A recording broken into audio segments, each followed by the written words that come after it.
welcome to my channel. So today I have a little announcement. So I started a membership recently. So in the membership you can watch rambling videos, live archives and other extra content. So if you'd like, please join. So today I read another Japanese folktale. So the title is Azukitogi. So and the English title is The Bean Washer. So it is Japanese yokai, but it's not very scary. So let's get started. The Bean Washer. Part 1. The sound near the river. Long ago, in a quiet mountain village in Japan, there was a narrow river that flowed between dark trees and old stones. The water was always cold. Even in summer, soft mist floated above the river in the early morning. The villagers said the river had been there longer than anyone could remember. Children played near it during the day. Women washed clothes there. Old men sat beside the water and spoke quietly about the weather and the rice field. But after sunset, almost nobody went near the river, because sometimes late at night a strange sound could be heard from the darkness. Soki, soki, soki. Very soft, very slow. As if someone were washing small beans in water. The villagers called the sound Azukitogi, the bean washer. Nobody knew exactly what it was. Some people said it was a ghost. Some said it was an old woman who had died long ago. Others believed it was only the sound of water touching stones. Still, when the night became deep and quiet, and the wind moved gently through the cedar trees, the strange sound returned. Soki, soki, soki. And every house closed its doors tightly.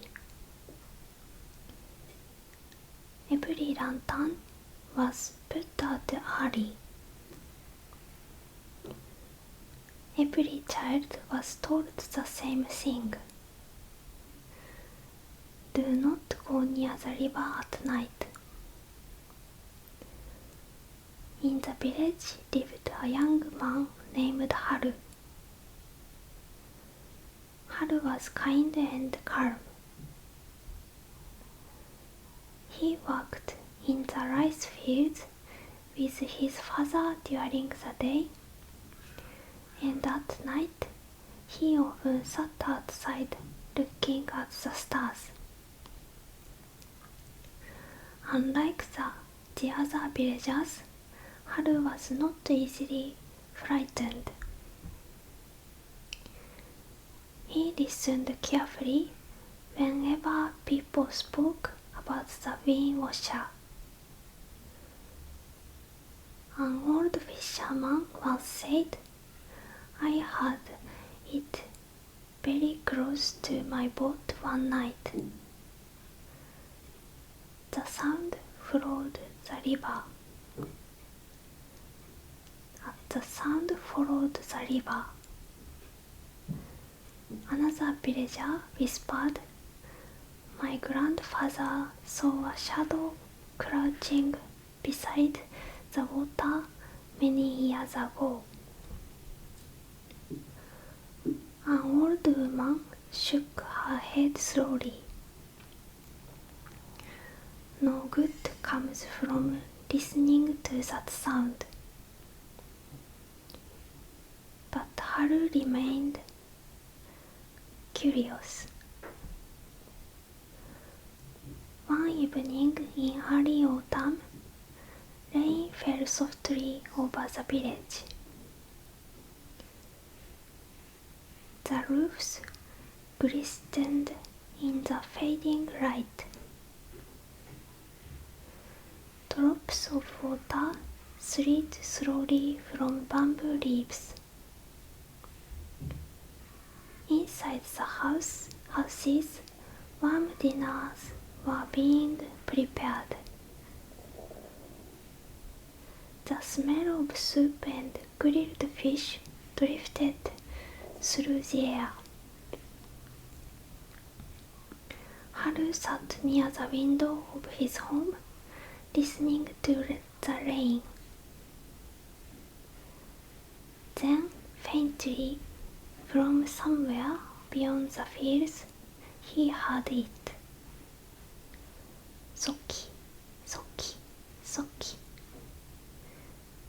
He looked up. The sound was soft, almost hidden beneath the rain. His mother immediately closed the wooden window. "Do not listen," she said quietly. But Haru could still hear it. Steady, slow, almost lonely. That night, while the village slept, Haru lay awake beneath his blanket. The rain had stopped. Crickets sound outside. The moon appeared between drifting clouds. And once again, "Soki, soki, soki." Haru slowly sat up. The sound seemed further away now, near the river. He quietly stood and slipped on his sandals. The wooden floor creaked softly beneath his feet.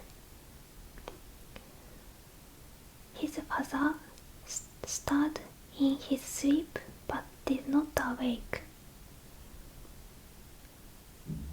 Haru opened the door carefully. Cool night air touched his face. The village was silent. Only the sound of insects and distant water filled the darkness. And somewhere ahead, "Soki, soki, soki." Haru began walking. The path to the river was narrow and damp from rain. Tall grass brushed gently against his legs. The moonlight shone pale silver through the trees. Sometimes clouds covered the moon and the world became dark and shadowy. But Haru continued forward. At last, he reaches the river bank. The water moved quietly over smooth stones. Mist floated above the surface like thin white clouds. Haru looked around slowly. Nobody was there. Only trees. Only water. Only darkness. Then he heard it again. Very close now. Soki, Soki, Soki. Haru's heart beat faster. The sound came from further upstream. He followed it carefully, step by step. The trees became thicker. Branches twisted above him. The air felt colder there. And suddenly, through the mist, Haru saw a small figure crouching beside the river. At first, he thought it was an old woman. The figure moved slowly, dipping its hands into the water again and again. Soki, Soki. The sound echoed softly through the night. Haru took another careful step forward. A branch cracked beneath his sandal. The figure stopped moving. Silence fell over the river. The wind disappeared.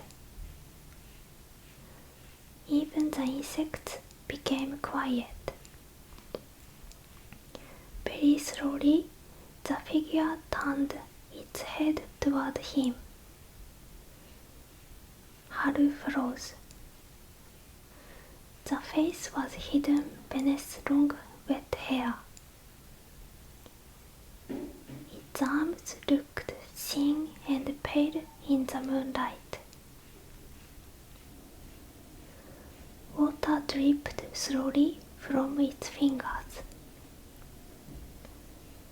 For a long moment, neither of them moved. Then the figure spoke in a soft voice. "Who is there?" The voice sounded old and very tired. Haru swallowed nervously. "My name is Haru," he answered quietly. "I heard the sound." The figure remained still. The river flowed gently between them. Then, slowly, the figure lowered its head again. "Soki, Soki." The washing sound returned. But now it sounded sad, almost like crying. Haru stood silently beside the river, listening to the strange rhythm of water and winds beneath the moonlit sky. Part 2. The Woman Beneath the Mist. cold river moved quietly through the darkness. Moonlight shimmered softly on the water. Haru stood beneath the tall cedar trees, listening to the strange sound beside him. Soki, soki, soki. The small figure continued washing something slowly in the river. Its thin hands moved gently through the water. Again and again. The sound echoed softly between the trees. Haru felt nervous, but he did not run away. Instead, he took a slow breath and spoke carefully. Are you the Azukitogi? The figure stopped once more. For a moment, only the river could be heard. Then the figure gave a small nod. Yes, the voice whispered. The sound was quiet and rough, like dry leaves moving in autumn wind. Most people would have fled in fear. But Haru remained where he was. The figure did not seem angry. It only seemed lonely. The wind moved softly through the branches overhead.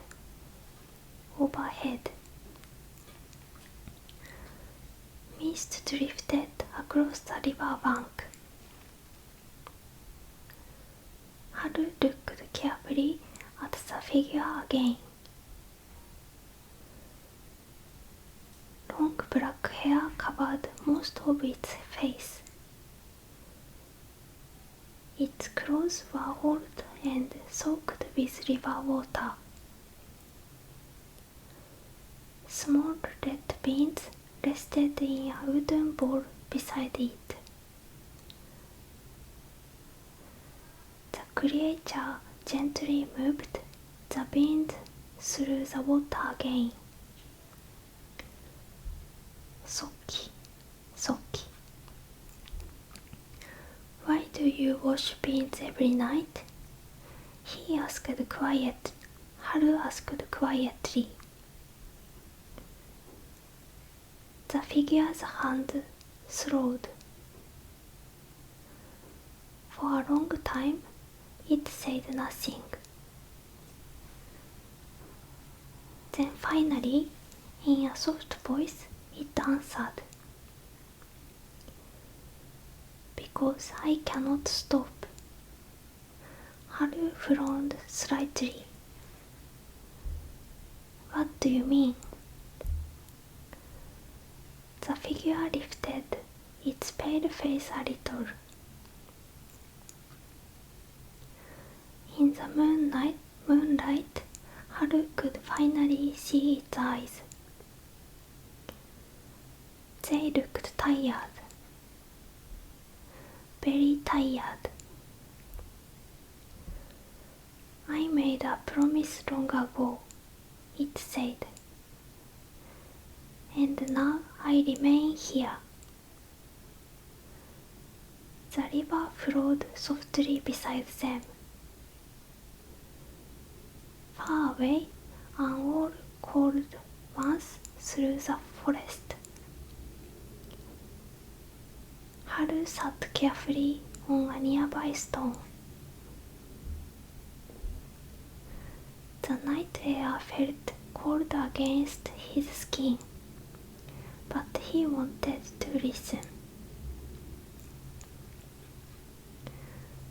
The figure continued speaking slowly. Many years ago, I lived in this village. Haru's eyes widened slightly. The creature had once been human. I was poor, it continued. Very poor. Its hands moved gently through the water. Soki, Soki. My husband became sick during a harsh winter.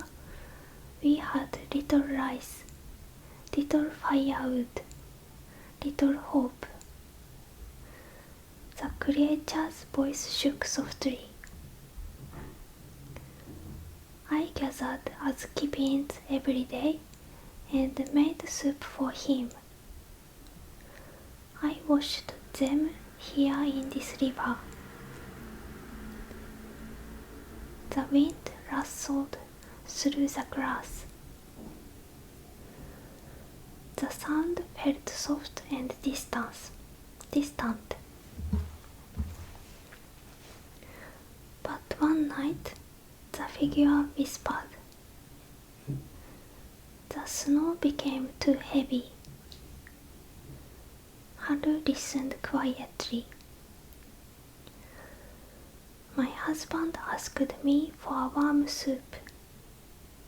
He smiled and said he wanted to eat together one more time. The figure lowered its head. But I had no strength left. I had spent many days without food. The river water dripped slowly from its fingers. I came to the river to wash the beans, but I collapsed beside the water. The forest remained completely still. Haru felt a sadness settle quietly inside his chest. When I awoke, the figure continued. Everything has changed. Its voice became softer than the wind. My husband was gone.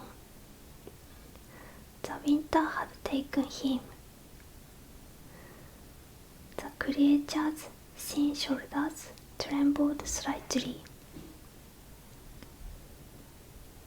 and I could not forgive myself. Soki, Soki. The washing sound returned again. Slow, endless.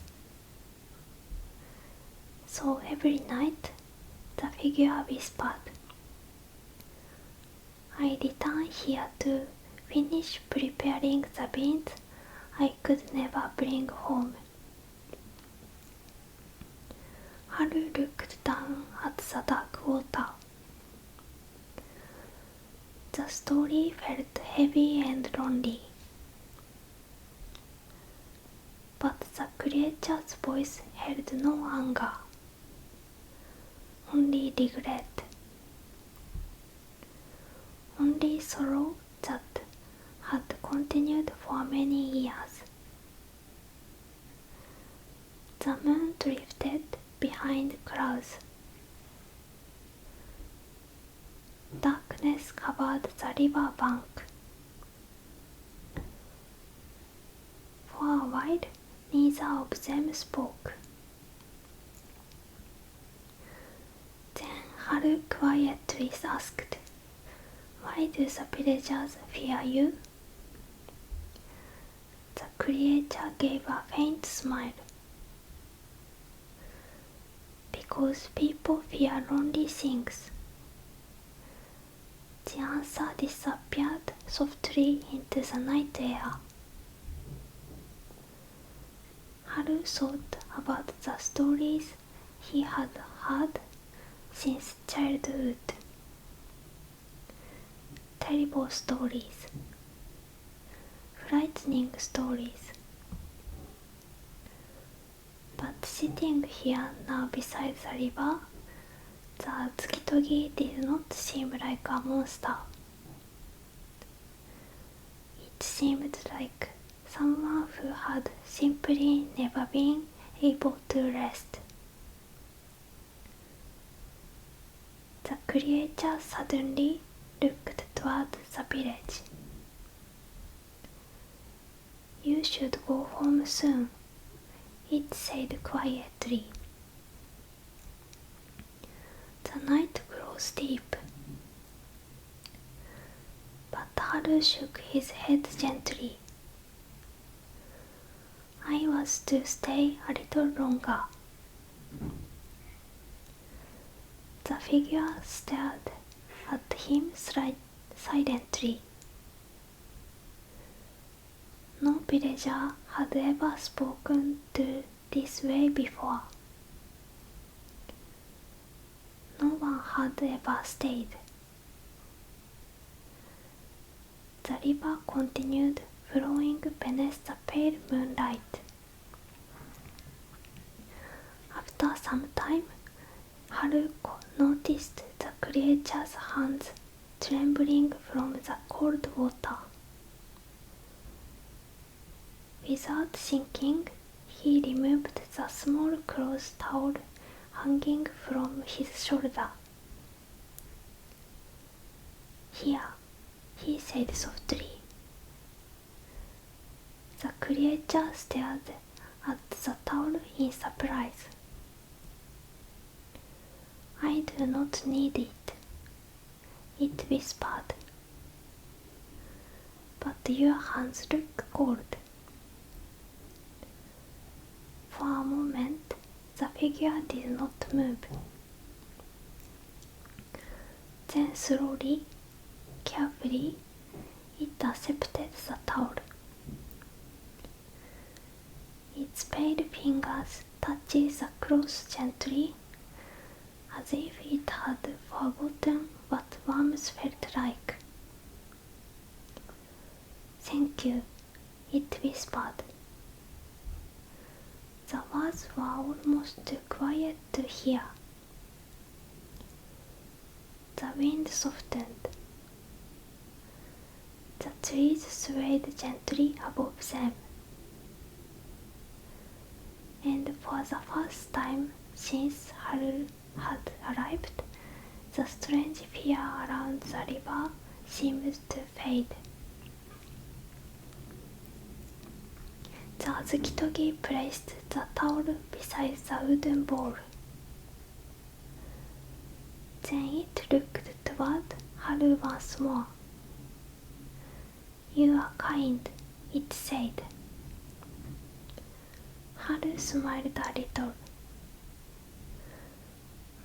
My mother says kindness is warmer than fire." The creature became very still, as though it were remembering something from long ago. Then, very faintly, Haru saw tears shining beneath the moonlight. The creature quickly lowered its face again. "Soki, Soki." But now the sound felt different. Softer, less lonely. And deep within the quiet forest, beside the slow-moving river, Haru remained there listening until the sky slowly began turning pale with the coming dawn. Part 3. The Promise of Morning. A pale morning light slowly spread across the sky. The stars faded one by one. Mist floated low above the river as the forest began to wake. Small birds called softly from the trees. Haru sat quietly beside the Azukitogi through the long night. Neither of them had spoken very much. Still, the silence between them no longer felt frightening. The creature continued washing the beans slowly in the cold river water. Soki, soki. But now the sound blended gently with the river itself, almost peaceful. When the first sunlight touches the tops of the cedar trees, the creature suddenly stopped moving. Its pale hands rested quietly in the water. "You must go home," it whispered. Haru blinked sleepily. "You stayed all night." "I know. The villagers will worry." Haru looked toward the distant fields beyond the trees. Thin smoke was beginning to rise from the village chimneys. Morning had come. Still, he did not want to leave yet. He looked back at the creature. "Will you be here again tonight?" The Azukitogi lowered its eyes. "Yes." Its voice sounded small.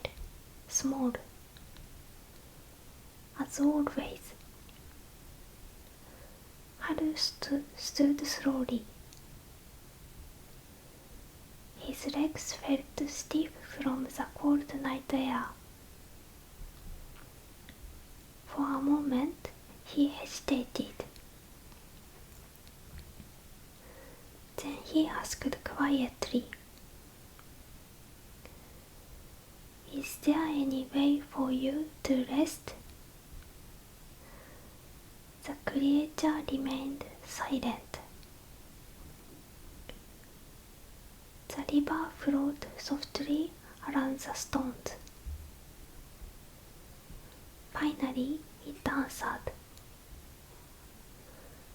"I do not know anymore." The words carried a deep tiredness, like someone who had walked for far too long. Haru bowed gently before leaving. "Then I will come again tonight." The creature looked surprised. "You should not." "But I want to."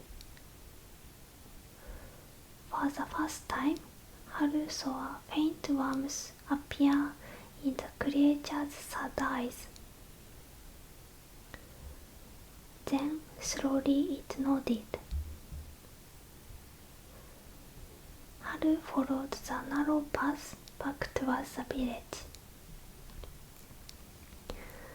Morning dew sparkled softly on the grass.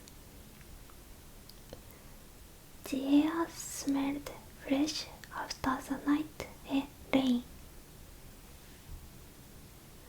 As he walked, he could still hear the quiet sound behind him. Soki, soki, soki. When Haru reached home, His mother stood outside with worried eyes. Haru. She hurried toward him. Where were you all night? Haru smiled weakly. I'm sorry. His father crossed his arms.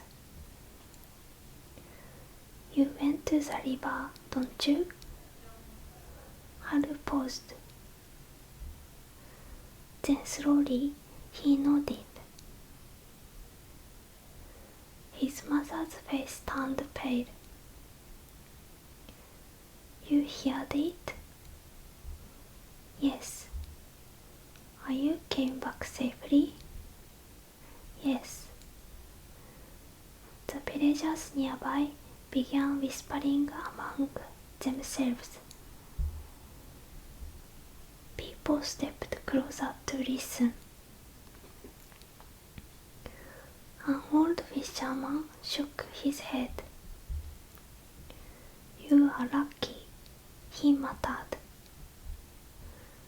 But Haru quietly said, the Azukitogi is not dangerous.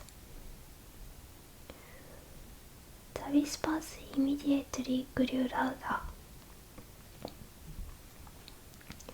What are you saying? You saw it? Was it truly there? Haru looked at the face around him. Fear filled their eyes. The same fear he himself had carried before entering the forest. But now things felt different. It was only lonely, he said softly. The villagers exchanged uneasy looks. Some frowned. Others quickly turned away. Nobody wanted to hear kind words about the spirit beside the river.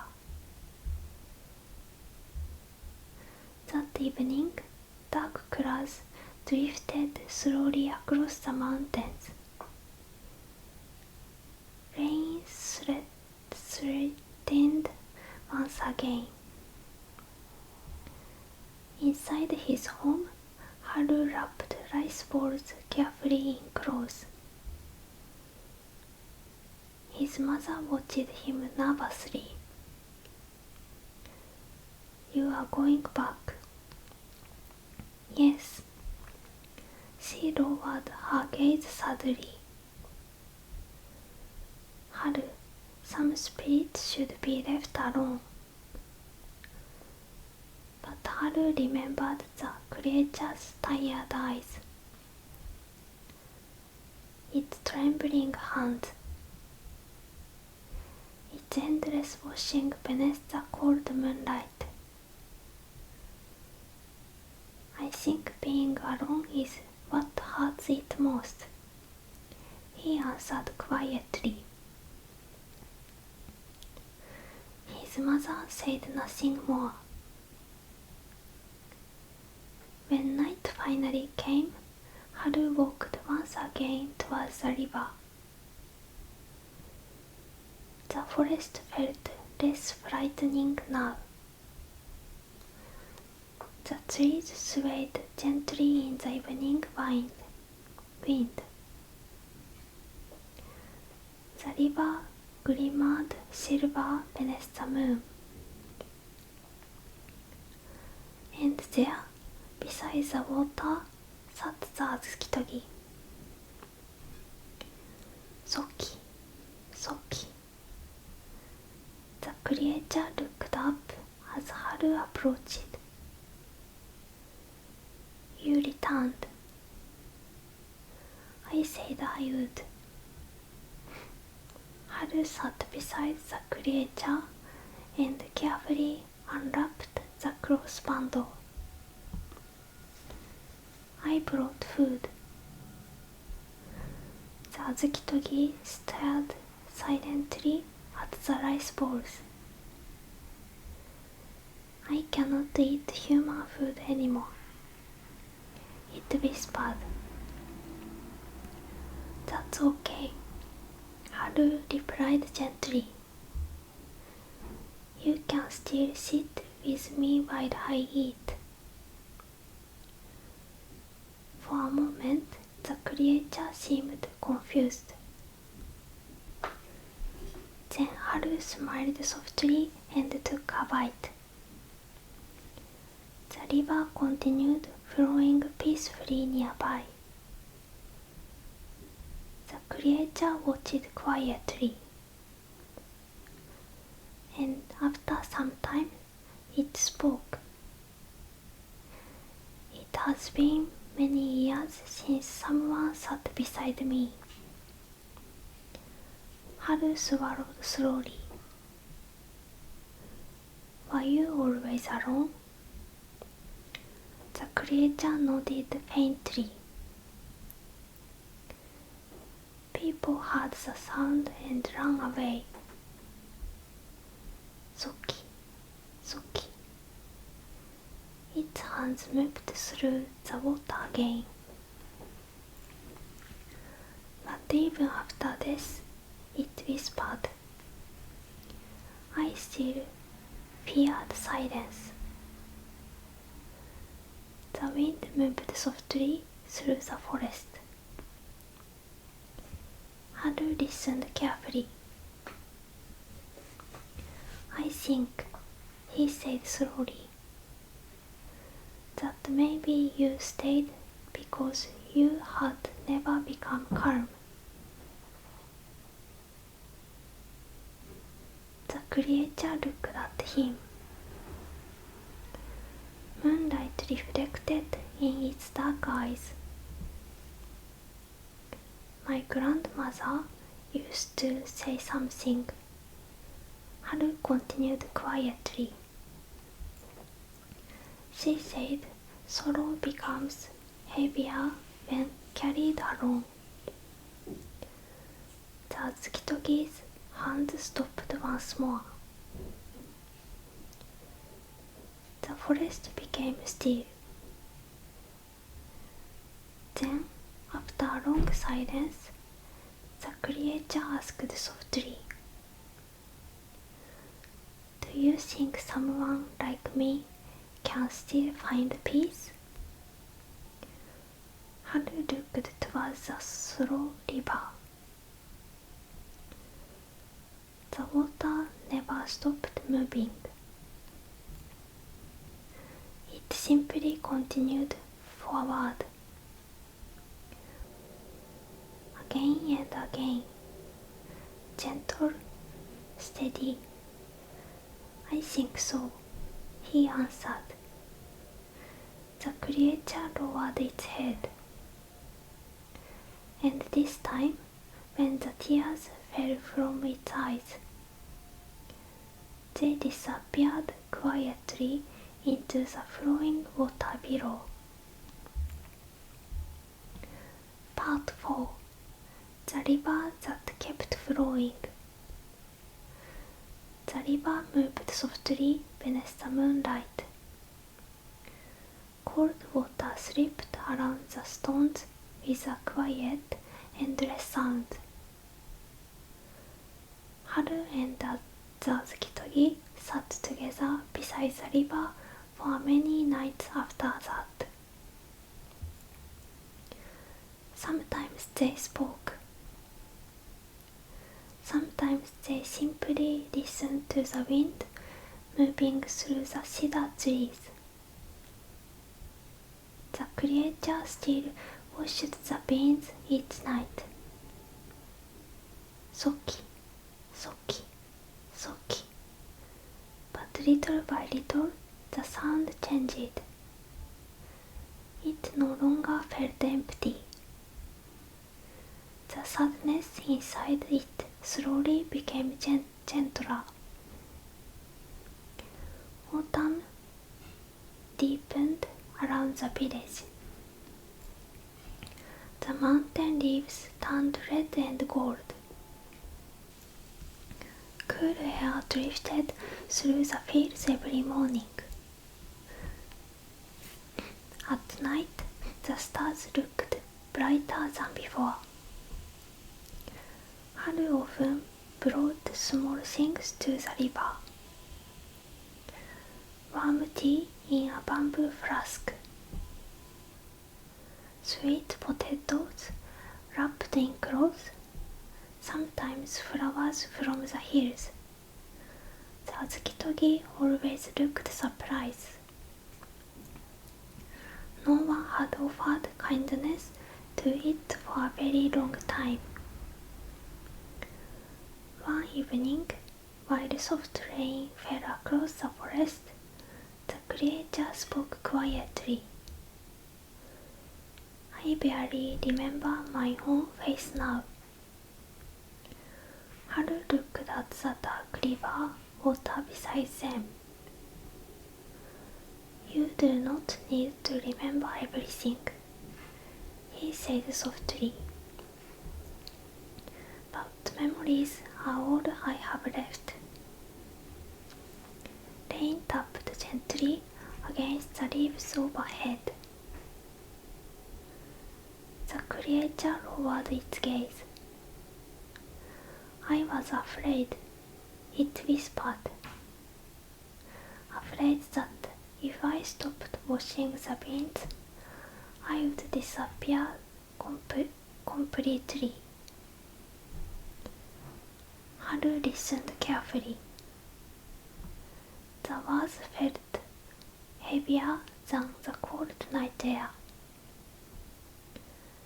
Many years of loneliness rested inside that quiet voice. But maybe, Haru said slowly, you stayed because nobody told you it was alright to rest. The Azukitogi became still. The river continued flowing peacefully beside them. Far away, thunder rumbled softly over the mountains. Then the creature asked, and if I rest, what will remain of me? Haru thought quietly for a moment. The kindness you carried, he answered. The love you had for your husband, those things do not disappear. The creature's thin shoulders trembled faintly. For a long time, neither of them spoke. Only the soft sound of rain filled the forest. Then, very slowly, the Azukitogi lifted its face towards the sky, as if listening to something far away. Winter soon arrived. Snow covered the mountains. Frost appeared on the rooftops each morning. The river became colder than ever. Still, every night, Haru walked through the forest to visit the lonely spirit beside the water. The villagers worried about him. Some whispered that he had become cursed. Others said the spirit would eventually take him away. But Haru ignored the rumors. Because each night the Azukitogi seemed less frightening, less like a ghost, and more like a tired soul waiting for peace. One especially cold night, snow began falling heavily. Large white flakes drifted silently through the trees. The forest glowed pale beneath the moonlight. Haru arrived at the river carrying a small lantern. The warm orange light flickered gently in the snow. But when he reached the river bank, he stopped. The azukitogi was not washing the beans. The wooden bowl sat untouched beside the water. The creature stood quietly beneath the falling snow, staring at the river. Haru, it whispered softly. Its voice sounded weaker than before. Haru stepped closer. What is it? The creature looked toward him slowly. I think the sound is finally fading. The night became very still. Even the river seemed quieter somehow.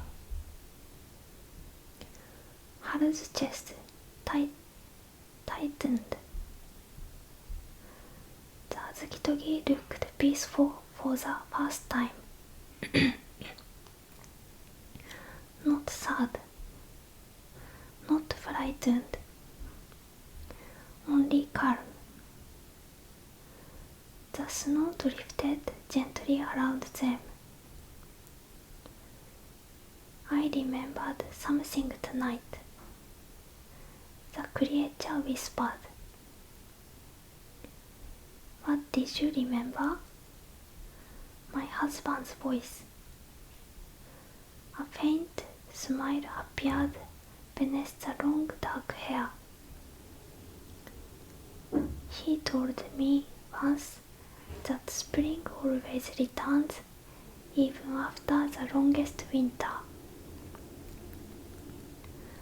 The lantern light flickered softly between them.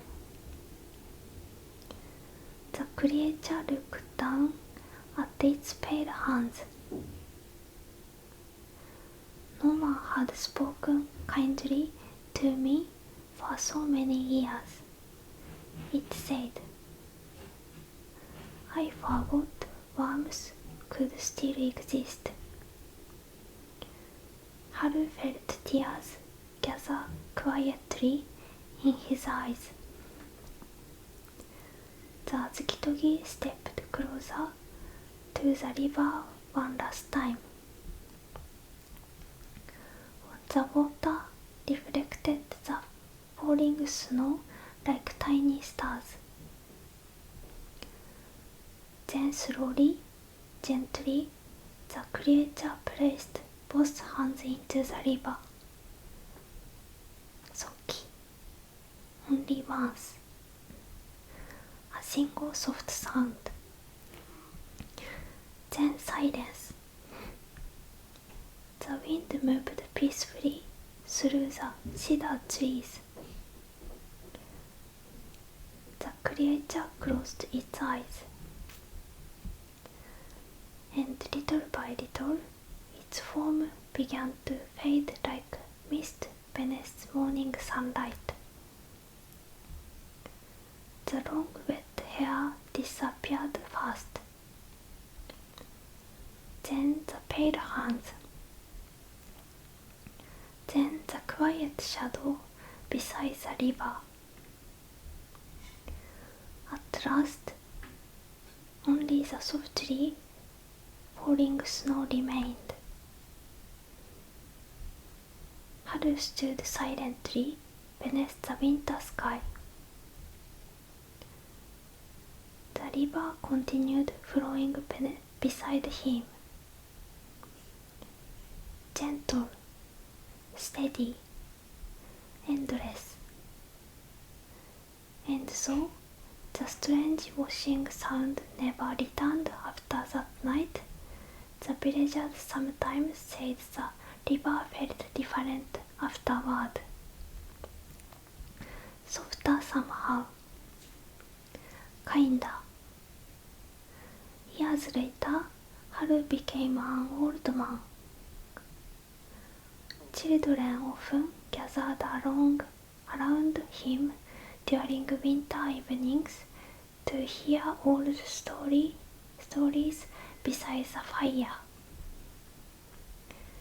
And sometimes, when snow fell quietly outside, they would ask him about the bean washer near the river. Haru would smile softly and look toward the dark mountains beyond the village. Then he would say, "Not even ghosts wishes to frighten people." The fire crackled gently. Warm light filled the room. Outside, snow drifted slowly beneath the silent night sky. And far away, deep within the sleeping forest, the river continued to flow peacefully through the darkness.